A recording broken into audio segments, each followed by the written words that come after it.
This episode is brought to you by Indeed. When your computer breaks, you don't wait for it to magically start working again. You fix the problem. So why wait to hire the people your company desperately needs? Use Indeed's sponsored jobs to hire top talent fast. And even better, you only pay for results. There's no need to wait. Speed up your hiring with a $75 sponsored job credit at Indeed.com/podcast. Terms and conditions apply. Hi, and welcome back to Realistic Sustainability. I'm Mike, and I'm here with what seems to be partially hairless Nick. Not partially hairless. For those of you that have never seen me, up until Saturday or really Friday night, I had a rather poofy man bun / ponytail, quite a large amount of hair for someone who usually keeps it pretty short. So I decided, after many failed attempts to shove it under a chef hat, that it was impossible to look professional with it. So I went back to basics and buzzed it off. It definitely got my attention right off the bat. I was getting used to that samurai look you had going on. I too like the samurai look. I actually really enjoyed having that little poof, but it's not. I don't know. It's not really the image I want to have right now. Gotcha. So it was a business decision. Yes. Got you. All right. Well, we finally are finding some kind of cadence of coming back here and doing shows, even though we're squeezing them in here and there, which is very nice because, again, I missed doing this on a regular basis. So something I ran across in that whole Christmas period / sleep for a week / have to run reruns because we weren't caught up yet was a Netflix series called Don't Look Up. Have you seen that? That's a movie, and I have seen it. Oh, sorry. Yes, you're right. It's a movie. It'd be worse if it was a series. I was told to watch it. Several people sent it to me. Jamie had said I should see it. I did, and now I'm sad. Why? Why? Because it was made, or because it's so close to reality in some aspects that it's depressing? Well, everybody's like, "Oh my God, it's so funny." It's not. It's not funny because there's so many similarities to what is going on top of the fact that it is filled with a massive cast of climate activists and science advocates that at this point, I kind of get the feeling they decided that we've said everything we can say. No one's listening. Let's make fun of everybody and see what happens. And you know what we did? We went, wow, that was super funny. Yeah, so there's lots of aspects about it that I found to be real. I don't actually think it's funny at all, and I don't. As much as I love humor, I love laughing, the comedies, I don't really find that movie to be funny. I find the acting to be foolishly over the top, and the actors that are usually put into films like Jonah Hill and stuff to be funny, I just feel like they fell flat. I do think Leonardo DiCaprio was okay. Jennifer Lawrence was okay. I think that the best performance of it probably is the lady that plays the president. And I don't know. I mean, the movie itself was okay.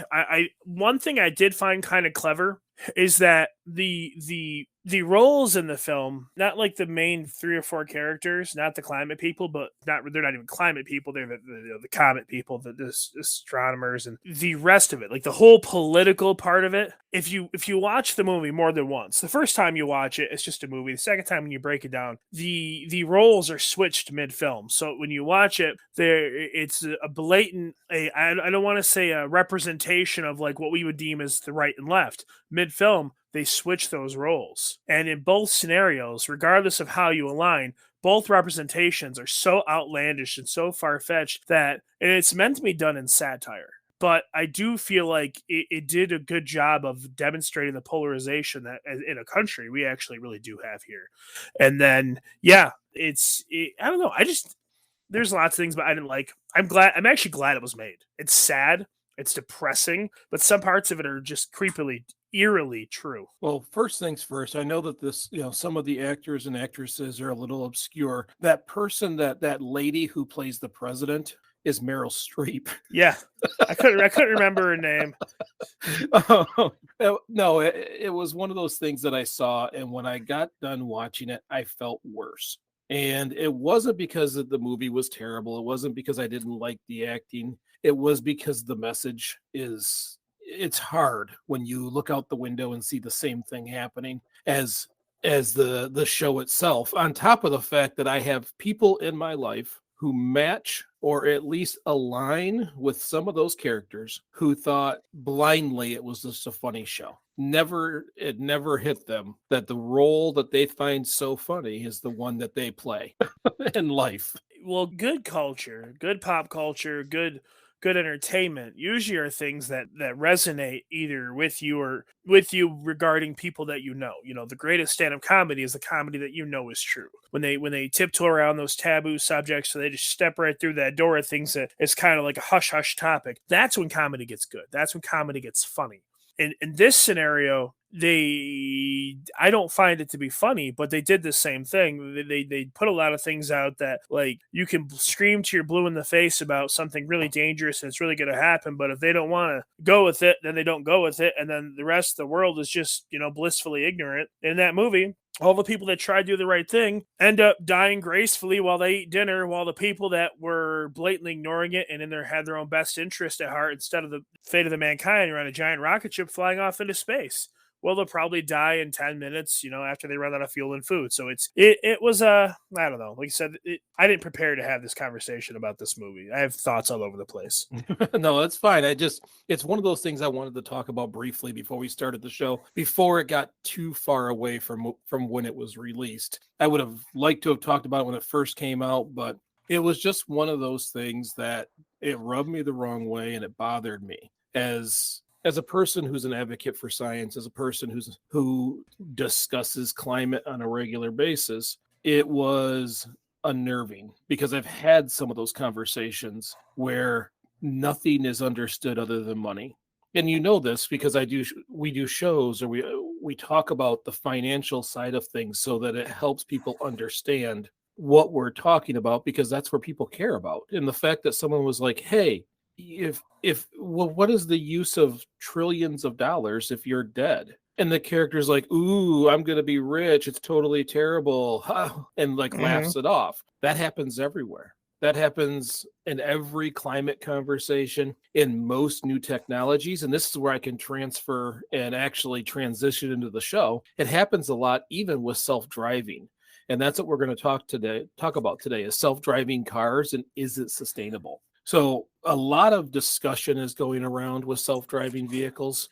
Mm-hmm. You've expressed some fear of letting the vehicle drive. You know, remember, I think in one of the past episodes, I talk about all the seats facing to the middle of the car, and the car just kind of takes you from point A to point B like mass transit, except for you don't see or have a driver. And Yes. a lot of the very first things you think about are that is going to be wonderful. That is going to be sustainable. That is going to really help traffic. With GPS built in, they're going to know when there's a traffic jam on this street and take a different route. You know, we've talked about a lot of that stuff, but the more you dig into it, is it really sustainable? Like I said last time when we did discuss this, I do think there's a long way to go before it becomes sustainable, if it even is feasibly sustainable. I think that there's so much infrastructure that has to be put into these to where it's going to be safe. Because I have fears and reservations about it. Do I think it's a terrible idea? No, I think it's a wonderful idea. I don't think it's bad at all. I think the potential positive sides of it are just amazing. But I do think that, like with most new technologies, there's some kinks that are going to have to be worked out. And I think that until they get the network down, and there's going to have to be a network. I mean, if we're talking about like everyone having a self-driving car, we were talking like, 15, 20 years in the future where this is the majority of transit, they all have to be centralized into a network where they're in constant communication with some kind of server that tells them where each other are, in combination with their own sensors. And I mean, there's got to be some type of infrastructure built that allows them to network together. Otherwise, I would have zero confidence in it at all. Well, the real question is when we do this episode and release it, are we going to get the same backlash on self-driving cars as we did electrified vehicles? I hope so. That was fun. I don't know if fun is the term, but after taking my ego out of it, funny was exactly the term. It was hilarious. So let's just look at some of the pros and cons about self-driving vehicles or automated vehicles, however you want to term it. I'm not sure they have a basic term yet. But first things first, everybody's heard me say it. Robots are more efficient than people, and in almost every aspect of the imagination. Mm-hmm. So when we think about that stuff, there's actually going to be less crashes by a mistake of a vehicle. Okay. So computers will make less mistakes and there'll be less crashes because they never get distracted. Now, will it be perfect and will they go with no crashing? Will there, where there'll be no fender benders or even forbid a vehicle takes you off a cliff like wholeheartedly and happy to do so because it thinks there's a road going there. Those things may still happen. They'll be few and far between and well less than human drivers. Well, you got to figure like this two of the things you just mentioned right there are conceivably would be caused by two very different things. The first thing about the fender benders and stuff, odds are if there's going to be a fender bender, we're talking into the future, it's going to be because the self-driving car could not account for the human error in the car next to it. Well, and I think I've said this before, they're testing automated vehicles in Ann Arbor right now. And remember, when it comes to AI or self-learning, I think this is more self-learning than AI. The vehicles that are automated have learned to cluster together and avoid human drivers because they can't account for the erratic driving. I love that the machines have learned enough to be afraid. That's hilarious. They tend to cluster together where they can anticipate the movements and work together versus this unknown in the next lane. 25 years, we'll be telling our great grandkids about how Skynet started. First, the cars just didn't want to be around human drivers. Or remember, we talked about Boston Dynamics, where they were trying to teach the robot balance, so they had it wandering around the office while shoving the crap out of it. Yeah, throwing marbles in front of it, trying to trip it. So I think there's plenty of reasons. There is no danger of drunk drivers once vehicles become automated. And I mean that as a general, when all vehicles become automated, because people can still make the wrong decision. But if every vehicle was automated, there is no drunk driving. Your vehicle is the chauffeur. It will always take the best route. Now, sometimes we call the best route the most fun route or a scenic route. It will take the most efficient route. It will avoid traffic. It will do what it needs to do to get from point A to point B as quickly as possible. Yeah, I was going to say by best, you really just mean fastest, but which also leads to fuel savings. And it doesn't mean it doesn't matter if it's internal combustion or electric. When you use less energy to do something, it's better. It will likely speed up transit, getting people from point A to point B much quicker. There won't be road rage. You can't swerve in front of someone. You can't do things to cause anger and conflict on the road when you're not even necessarily paying attention. It offers, the thing I like about automated vehicles, and this is my number one thing, even though there are other things, it offers mobility to those who can't drive. It doesn't matter if you've lost your license for a reason or you're elderly and you're unable to drive at this point or handicapped. You're still part of the community. You can still get from point A to point B, and you can still do things in town or elsewhere, visit family, because you have this mobility option. And I find that to be very appealing because it can be very challenging to use mass transit, especially in places like where I live in Durham. There is no mass transit. Mm-hmm. This is where a car could pick someone up and take them wherever they want to go, which means it doesn't matter if it's up to the mall or to California. They can now move again and be out of that centralized area. One of the things I think is really cool about potential future outcomes is that if a city, as the time goes on, has the funding or can allocate the funding somehow, a city could have 5, 6, maybe 10 electric cars that are self-driving and everything that you could almost like an Uber, but provided by the city. I don't want to call it mass transit because obviously it's not a bus or it's not a train. But you could say, I've got to go to City Hall today at 10 o'clock to renew this license or apply for this. You go online, you fill the application out and submit it. And then the car picks you up, takes you there, you do what you have to do, and you come back. I think that there's a lot of possibilities, and I've been thinking. Actually, I have been thinking a lot about this since you and I briefly talked at it last time. I've been trying to figure out why I thought people would be so apprehensive about it, and I finally figured out that it's a control thing. And I think that with the self-driving cars, if they're designed so it's more of a community in the inside instead of 4 chairs all facing the same way, if they're all able to swivel where you can sit down and have conversations, maybe they've got a table in there where you could play games or just something to pass the time. The other thing I think is critical though is to take away the view of the road. Now, it sounds silly, but if you're driving down a road, and let's say your brakes go out, and you know that you no longer have the ability to control your stop, your anxiety flares up and you freak out. because you just lost control over, a vehicle, and you could potentially get into an accident. Now, you don't have that same feeling when you're on a train. You just kind of sit there and you go from point A to point B, right? So, what's the difference? Well, the difference is the train offers a lot more security. It's a lot bigger, and you don't have to worry about other drivers versus a car, which is more personal and it's a lot smaller. So, I honestly believe instead of actually having windows where you can see where you're going, if everything's already programmed in and all you have to do is literally get on a ride like it's a tiny train, take the view away. I think that would go a long way in making people feel more confident and more comfortable in the drive. I don't know, because then you start getting into equilibrium issues. There's other stuff that goes on. I don't know how that necessarily works. I know that motion without context kind of messes with us as people, which is why your airplane generally has windows, your train generally has some kind of window. I don't believe Hyperloop does, but there's nothing to see. You're in a tube. And I know that they had some issues with acceleration and deceleration that caused sickness. Yeah, but with Hyperloop, it makes sense it causes sickness because it's you speed up and then you slow down. It's not like a car where, okay, so what you're talking about is in a car, a lot of people don't realize this, but your body automatically compensates for the change in motion because you're used to riding in cars. And it does it differently as a driver versus a passenger. That's why when you're driving and you take a sharp turn, you feel fine. You make the turn and you watch the person next to you grab a hold of a handle and the dash. It's not always that they're scared. A lot of times that their body wasn't ready for the change of inertia and they're trying to counteract it because they didn't expect it because they're not driving. So your body has a lot of automatic responses because you trained it how to react when you drive. Also, your muscles, like in your core and your stomach and stuff like that, are all instantly tense when you drive. No matter how comfortable you feel, your body at its core is adjusting to the pressures and everything that's changing as you're going in the car.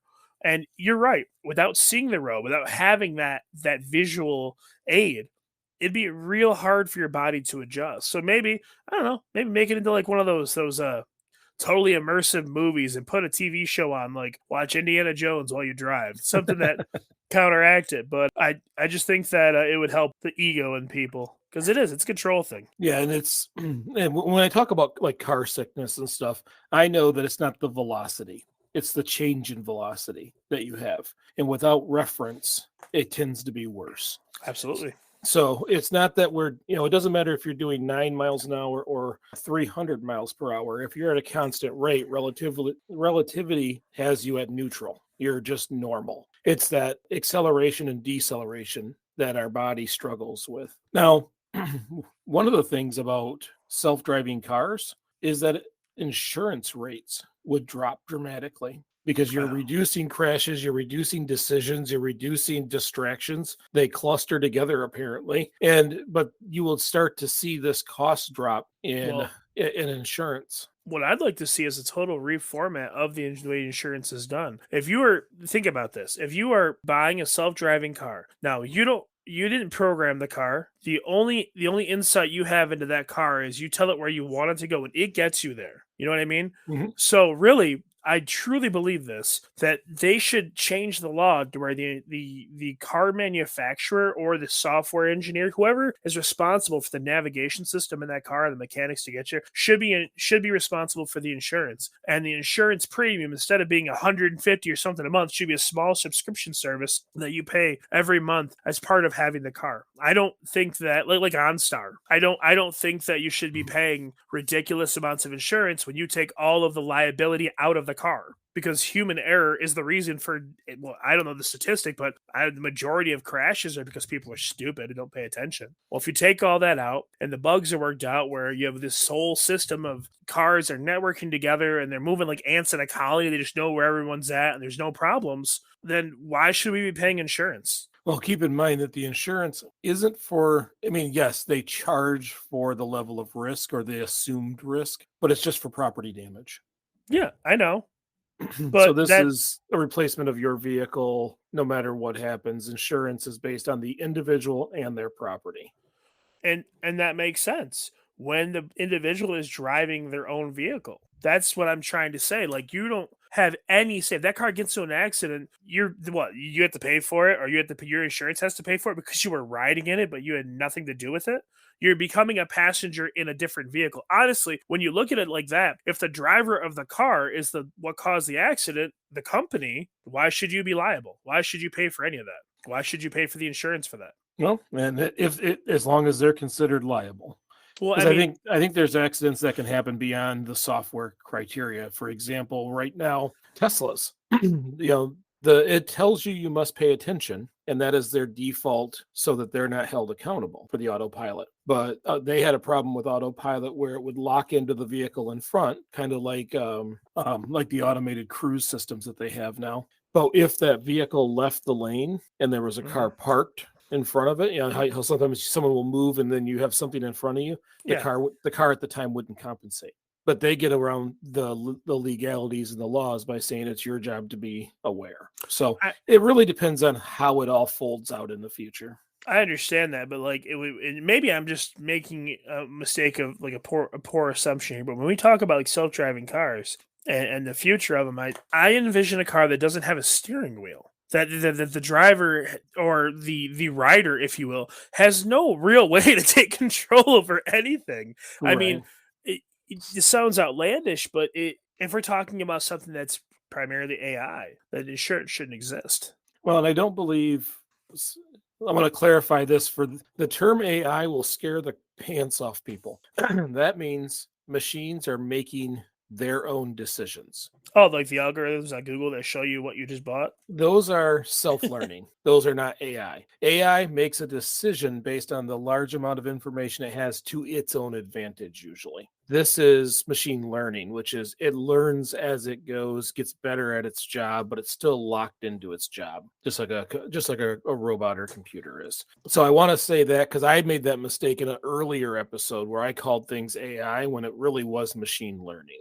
And those are very different things. Now, one of the real questions about automated vehicles is, does it actually create less traffic? No. Because, the first thing you say is it all takes different routes so it can get there quicker. So you don't end up with this traffic jam of vehicles because they all take different routes. That doesn't make sense. What do you mean? What I mean is that if the machine takes the most efficient route for a given route or given trip, all cars going to that place will take the same route, so the traffic's going to be the same. Well, just like your GPS, until the estimated arrival time exceeds a different route. So once there's enough vehicles in one place to actually slow traffic to the point where taking another route is more efficient, it will take that other route. And they will continue to do that to spread out the vehicles in different routes. So then it won't be less traffic. It'll be the same as it is now. It just won't be on the same road. Okay, so now I start thinking about emissions. Self-driving cars, right now, if you take a Tesla, it has something called valet parking. And we've talked about it in the past, and we've even kind of cheered about it a little bit, where you pull yourself up right in front of whatever venue you're going to. You tell the car to park itself. You get out, you shut the door, the car drives away. You walk inside while your car finds a parking spot. If it cannot find a parking spot, it just continues to drive until it does find a parking spot. So, for example, if you were at the Whiting here in Flint and it drove through all the parking lots and could not find a spot, it could conceivably drive around the block or open its scope up and go park at U of M, go park downtown, but in the meantime, continue to drive. And there's even cases where they've shown that the car will just drive around the block till you're done. So you're there for a play and you're there 2.5 hours. Your vehicle is literally just looping around the block until you're done. Okay. Which now adds traffic and emissions in a situation where if it was being driven by a person, it would have been parked somewhere, no matter what. Because you want to go inside. So that's another thing. So let's say you go to a Lions football game. Parking is a nightmare. Oh, it's terrible. So you get out right in front of Ford Field and you walk inside. There's 40,000 people there?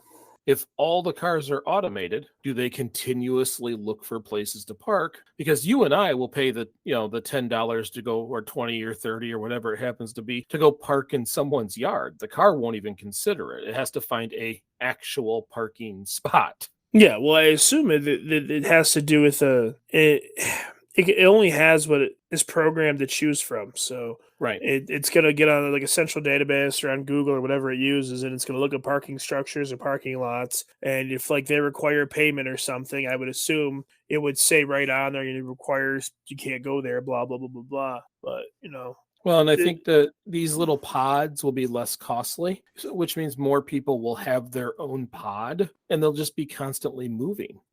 Or no one owns a vehicle and they're constantly calling for a vehicle, like an Uber, which will be completely automated. So these things will just constantly drive around cities waiting for their next call. That might actually, That's exactly what happens when you think about it.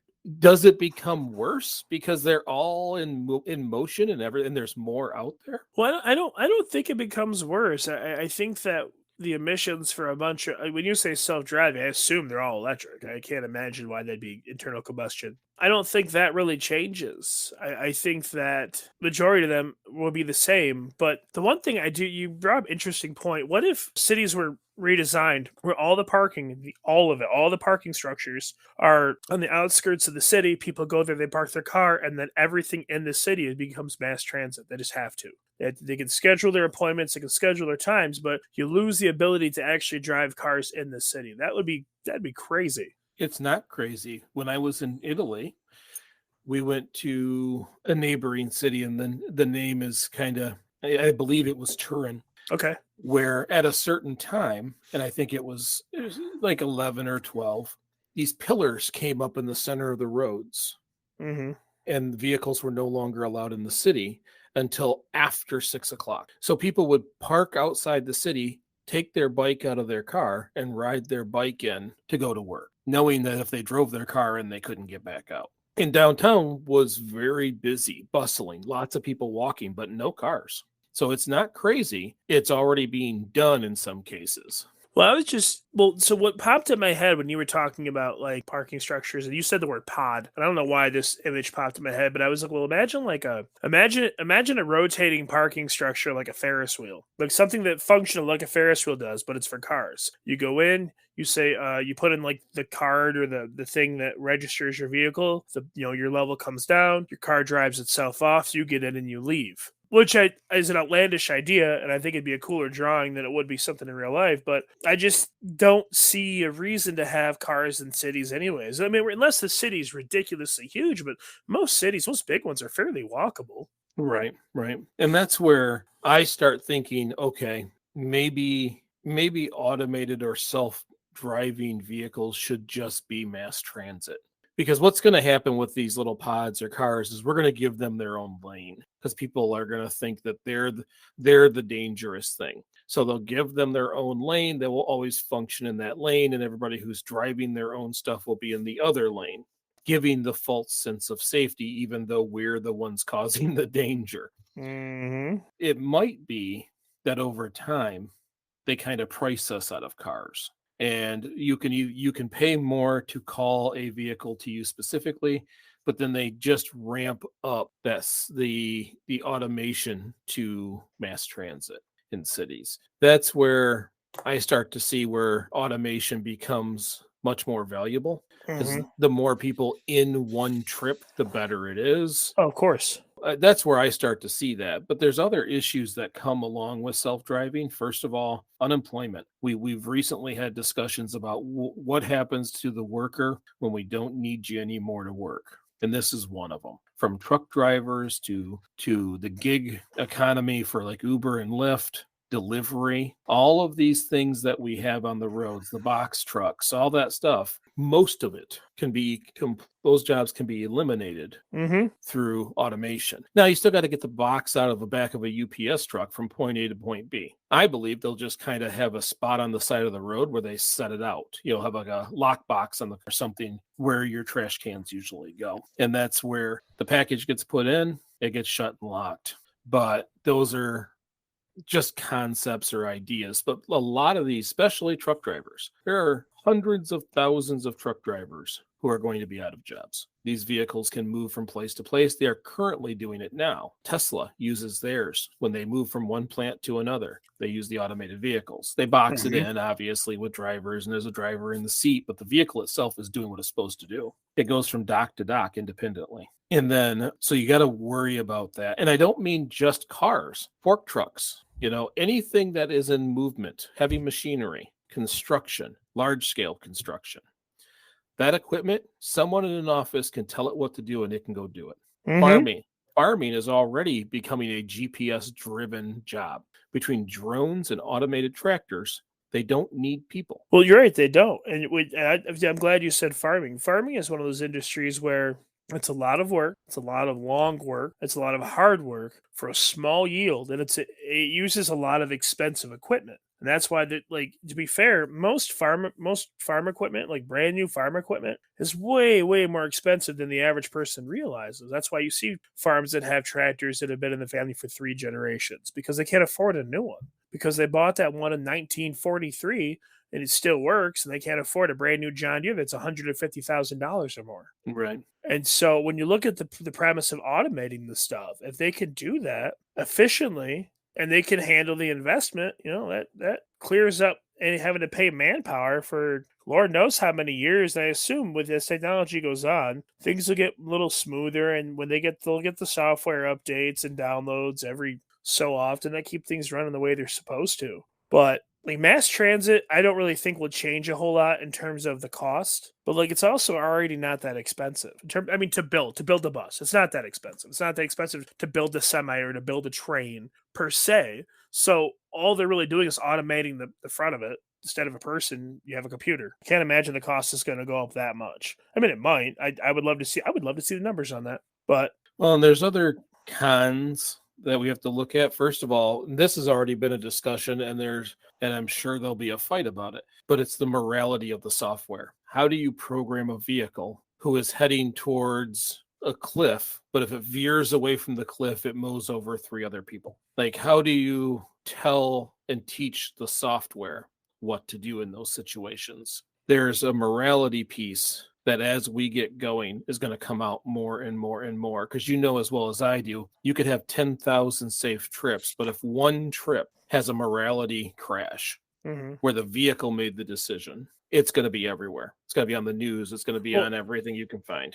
You're right, and it will be. And the downside of that is, well, outside of the obvious outcome, is that even with human driving, there is no right decision. There is no decision that's better than the. And what's that phrase? It's a Star Trek movie. There's I think it's the Wrath of Khan, where they have the impossible decision. I can't remember what it's called. Like the simulation. Yeah, but there's a name for it, some cool fancy name that I can't remember. But there is no right or wrong answer. It just is what it is. Like if in something that's terrible like that, all you're going to get is a tragic outcome. If the car doesn't veer and hit those people, then it goes off the cliff and the people riding inside of it die. If it does veer off, people in it live and those people die. It's a tragic outcome no matter what. And in those situations, all you can do is try to predict possible scenarios and prepare yourself as good as you can so that kind of stuff doesn't happen or is minimized as much as possible. I mean, look at plane crashes. Statistically, planes are the safest way to travel. We look at how many people get from one place to the other with minimum incident. But when they do happen, they happen and they're terrible.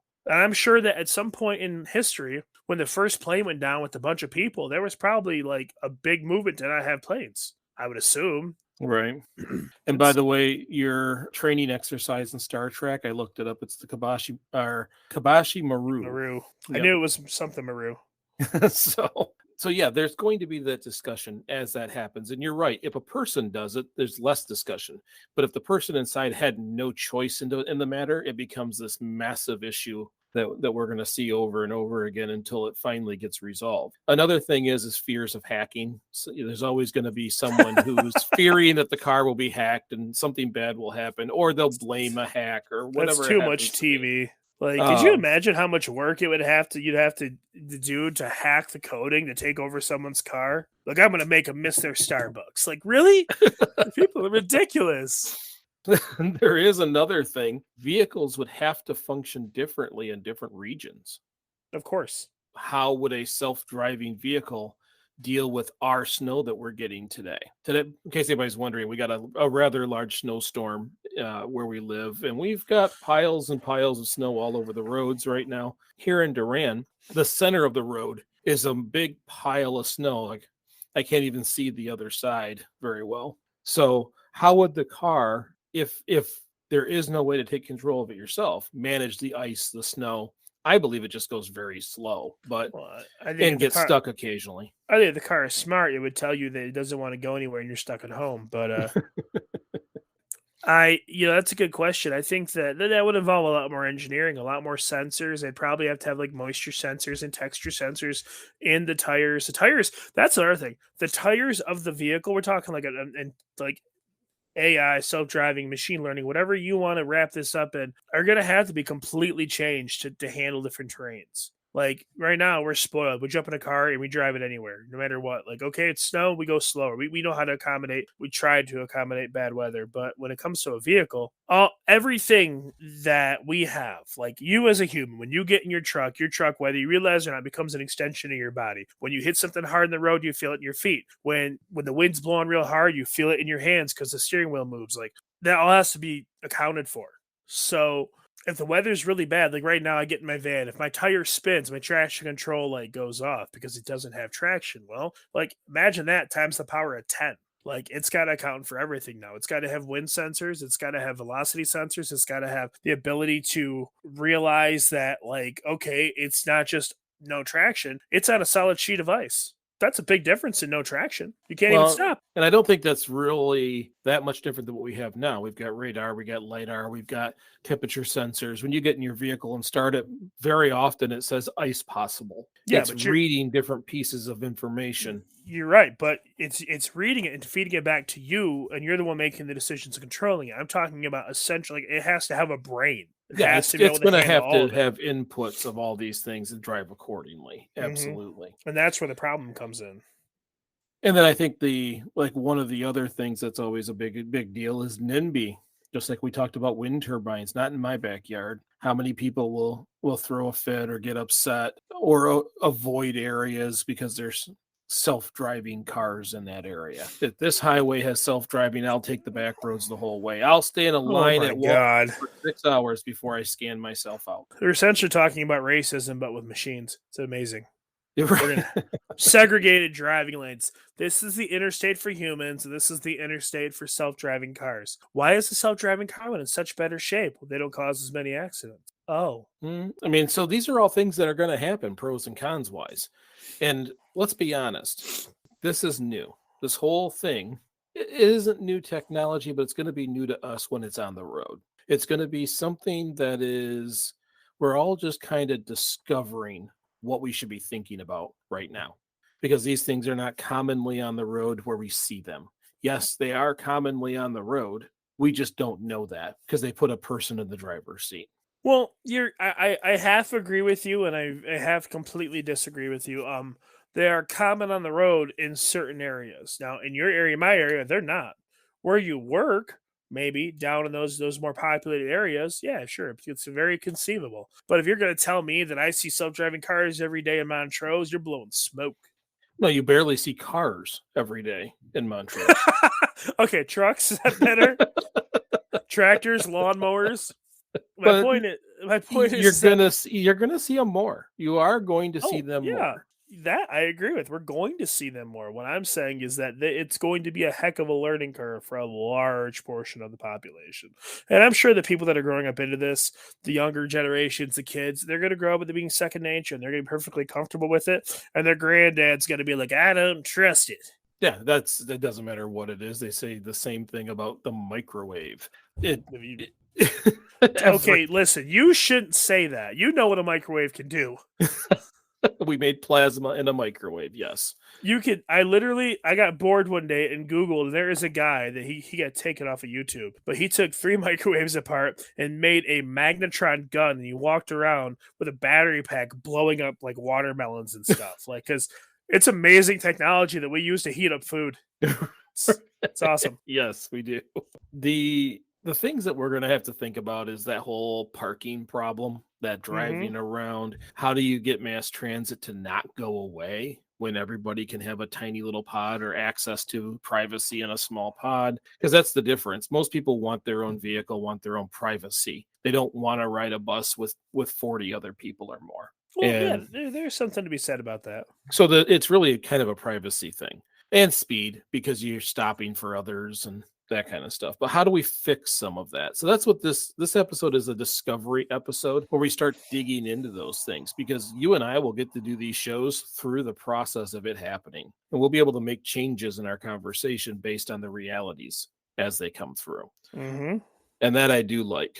So, I mean, is it going to be thousands of rental vehicles out there, or is it going to be mass transit with a few vehicles? These are all the questions. But I think this conversation kind of lets us know that it doesn't necessarily make it more sustainable. Even if they are all EVs, if the grid doesn't change, it is not sustainable. Oh, not even close. And matter of fact, even if the grid is sustainable and we have this clean input system, microgrid, all that fun stuff, Mm-hmm. you're still going to wear vehicles out much quicker.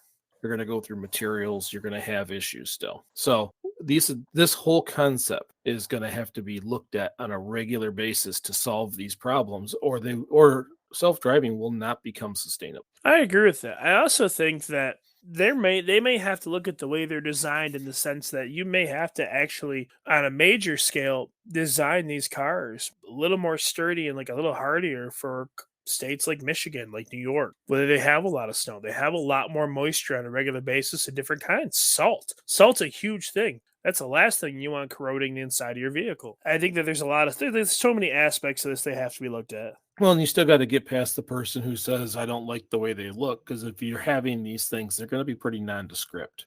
Well, They're if not you going to be own 'em. exciting. They're not going to be exciting. I do feel that if you own a vehicle, you have the right to pay, to get what you pay for it. If you want it to look cool, and I don't expect them to custom design it for you, but I mean, like in terms of color scheme and that kind of stuff. If you're gonna buy it, it makes sense to have that. And people do it with their houses, with everything. If you spend money on something, you want some kind of control over it. But if it's public transport, it doesn't matter what it looks like. I mean, this is for another show, but I do believe that it's owning a vehicle will go away. This whole love of driving over the next couple of generations will just evaporate. It'll just be a story about us when we used to drive. And it will just become transportation from point A to point B. So, I mean, we will see. That's a guess of mine as technology takes over and the emotion gets set aside. Because I do believe we will price people out of vehicles to get what we need on the roads. I 100% disagree with that. Or, you hope that it doesn't happen. You can't put emotion aside, otherwise we're not human. Humans are based on emotion. It just becomes a convenience of transportation where you get to continue to do something instead of drive itself. Yeah, which says that people that think like that don't understand the way other people think that actually value cars That more might than what. that might be what it is. They value the time more than the object. Well, or here's a different view on it. Some people just love to drive. Mhm. If you think about it, driving is the closest control you have on a daily basis with near death experiences. When you break it down, you're in a giant hunk of metal secured by a lot of false sense of securities with your foot on a gas that if you push it down, you're going to go faster. Some people get a huge adrenaline rush out of that. That's why race car drivers do what they do. Well, and I think They're on the edge of. you'll still be able to do it, but you'll go pay someone on a closed track to do it. Maybe. I mean, that could be possible, but I don't think that we're ever going to take all the emotion out of people in vehicles. I don't see it happening. It's because we live too close to Motor City. That could be very well true. We were born and raised into a culture that was built by Ford and Chevy and Dodge. Mm-hmm. So it's really just that when I talk about what I foresee, it is not soon. This is a much more distant outlook. And Probably as you know, things change over time, values change over time. And I don't mean like human values. I mean, what we value changes over time. But right now, turning a key and feeling the rumble has some joy to it, when later it might be just getting from point A to point B as quickly as possible and as painless as possible. So we don't know. But that's why I like this episode, because I wanted to talk about something that really we're guessing right now, because it's not something we can necessarily put our finger on. And I think it would be fun that maybe someday when it is more common, we go back to this episode and see what the heck we said and how far off we were. Yeah, I mean, I agree with that, but Lord knows how long we're talking here. Right. So that's all we had for this week. If you enjoyed this episode, share it with a friend or on social media. There's other ways you can support realistic sustainability. One of them is by becoming a monthly sustainer on our Anchor hosting site, or you can go to greeningyourlife.org and find it there under the podcast section. If you can't do those, please leave us a 5-star review. It has been so long since we have had a 5-star review on Apple. If you get that opportunity, consider it a personal favor. Please go on, say something nice. It kind of warms my day on a massively, massively snowy day. Plus, let's face it, it helps us in the rankings so that people can find us in search engines. Thank you again. And remember, we get together each week just to get a little better. Little bit, big bit. Thank you so much for listening. I'm Mike. And I'm Nick. And we will see you next week.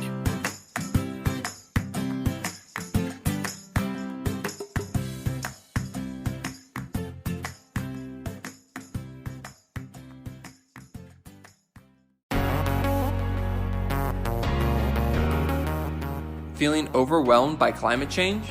Looking for sustainable and ethical brands to support? Then Ethic is perfect for you.